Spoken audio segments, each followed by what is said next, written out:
Landasan ekonomi pendidikan.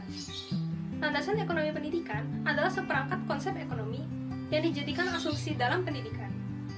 Ekonomi merupakan ilmu yang mempelajari tentang berbagai hal yang berkaitan dengan kesejahteraan material manusia. Konsep ekonomi sendiri berkenaan dengan masalah produksi, distribusi, dan konsumsi. Dalam konteks pendidikan, sumber daya manusialah yang dipandang relevan dengan pendidikan. Tenaga kerja tersebut dihasilkan melalui pendidikan. Menurut Mutia Harjo, sejumlah besar uang tersedia untuk pendidikan.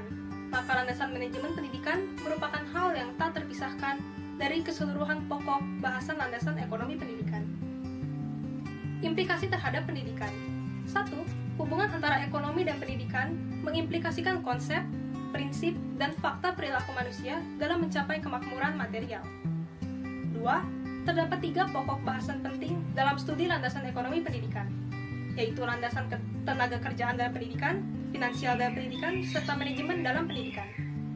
3. Dalam konteks ekonomi makro, pendidikan adalah human investment, yaitu usaha penanaman modal pada diri manusia untuk mempertinggi mutu tenaga kerja sehingga produksi barang dan jasa pun meningkat.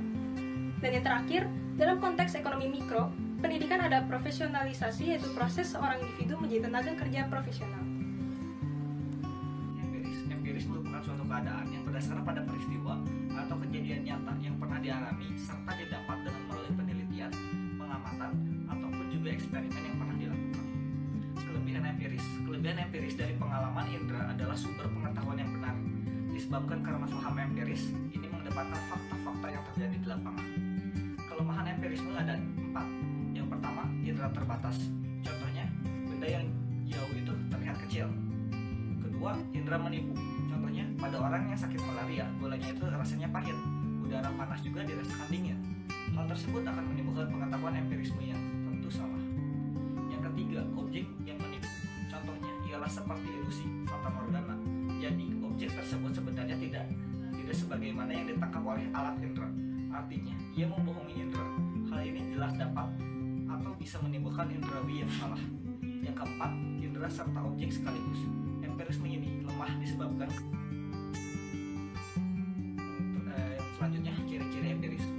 Ciri-ciri empiris ada 2. Yang pertama, teori makna. Ini merupakan teori yang menyatakan mengenai suatu asal pengetahuan, seperti asal-usul ide atau juga konsep. Yang kedua, teori pengetahuan. Ini merupakan teori yang menyatakan bahwa seluruh kebenaran itu berasal dari kebenaran a posteriori atau juga kebenaran yang diperoleh dengan melalui observasi. Lalu, contoh empiris. Contoh empiris dalam soal cerita.